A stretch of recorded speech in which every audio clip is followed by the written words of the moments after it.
Force ouvrière, bonjour.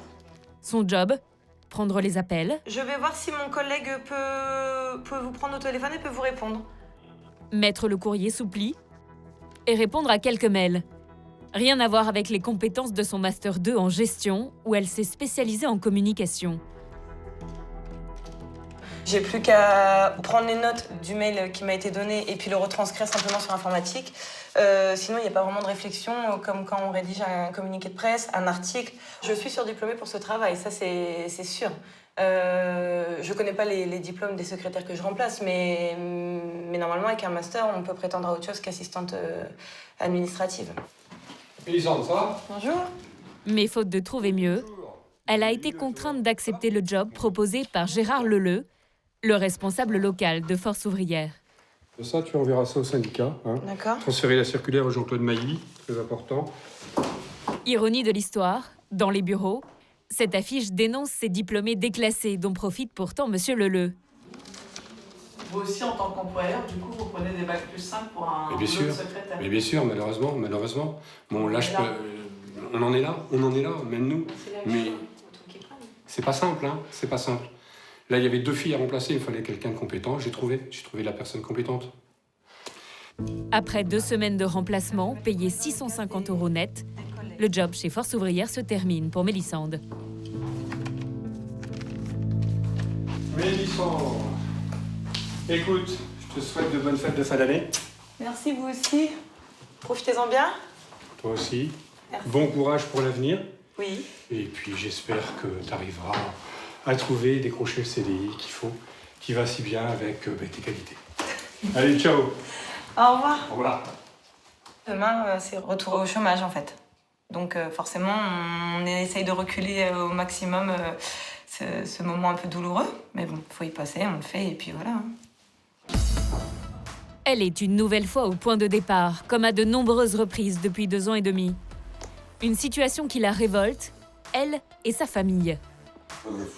Comme beaucoup de familles des classes moyennes, les parents de Mélisande ont fait beaucoup d'efforts pour payer des études supérieures à leurs enfants. Moi, je comprends plus rien. Je comprends plus. On se culpabilise aussi. Alors, est-ce qu'on a bien fait de leur faire des études? Enfin, on a tout fait pour. On les a toujours poussés. Depuis leur plus jeune âge, on leur dit travaillez bien à l'école, c'est pour votre avenir. Enfin, ce que tout parent doit dire, hein, de toute façon, je suppose. Mais moi, j'en ai été convaincue. Mais quand vous avez 2 enfants avec des bagages et puis que derrière, il n'y a rien, quoi. Ouais, c'est frustrant. Il y a trop de différence entre... Ils estiment que l'État ignore leurs difficultés. Aujourd'hui, moi, mes enfants, on sait très bien que demain, ils ne seront pas à la rue, dormir sous les ponts. Parce que les parents sont là pour subvenir aux besoins et tout. Donc, quand on sait ça, mes enfants ne sont pas une priorité pour la France. Puisque nous, les parents, sommes là pour... Vous avez l'impression de suppléer au rôle de l'État? Je pense que nous avons fait notre rôle. Et maintenant, c'est à la société de continuer... De leur offrir de l'emploi. De leur offrir de l'emploi pour qu'ils puissent se projeter dans une vie, quoi, et choisir leur vie. On est des millions à faire partie des gens qui faisons tourner la France et on se sent méprisés et c'est dur à vivre. C'est dur à vivre. Pour sa fille, la situation tourne même à l'absurde. Pour tenter de travailler, Mélisande va jusqu'à renier une partie de ses études. Le lendemain, dans le pavillon de ses parents, elle reprend une énième fois ses recherches d'emploi. Elle vise un poste de chargée de communication. Elle s'est spécialisée dans ce domaine en faisant son Master 2 en gestion d'entreprise. En 2 ans et demi, ses démarches ne lui ont pas permis de décrocher le job qu'elle cherche. Pire, dans la première année, sa candidature ne suscitait aucune réaction.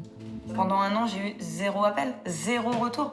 Là, on se dit, qu'est-ce qui se passe? Enfin, on se remet en question. Alors, en désespoir de cause, elle a fait quelque chose qui peut sembler aberrant. Elle a sorti une version de son CV où ses 2 dernières années d'études sont effacées. Là, j'ai mes 2 CV. J'ai le CV complet où on retrouve le Master 2, toutes mes expériences ou presque. Et puis là, j'ai le CV qui fait mal au cœur. Puisqu'en effet, quand vous regardez formation diplôme, on retrouve le DUT, on retrouve les licences, mais on retrouve pas le master. Et c'est avec ce CV moins qualifié qu'elle a réussi à trouver des petites missions. Cette tactique, qui pousse Mélissande à supprimer ses diplômes, choque profondément sa mère. Ça vous fait mal au cœur, Claire, cette histoire d'avoir enlevé le master? C'est la première fois qu'elle me l'a dit. Déjà, rien que d'en reparler, déjà, ça me... Vous êtes émue?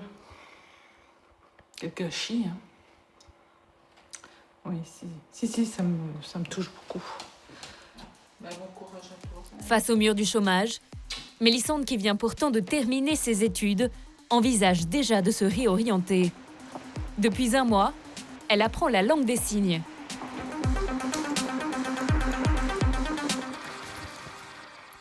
Mélissande rêve parfois de jeter ses diplômes universitaires de gestion pour trouver sa voie dans ce secteur. En attendant, pour continuer à rembourser les traites de sa maison, elle doit en effet se serrer la ceinture.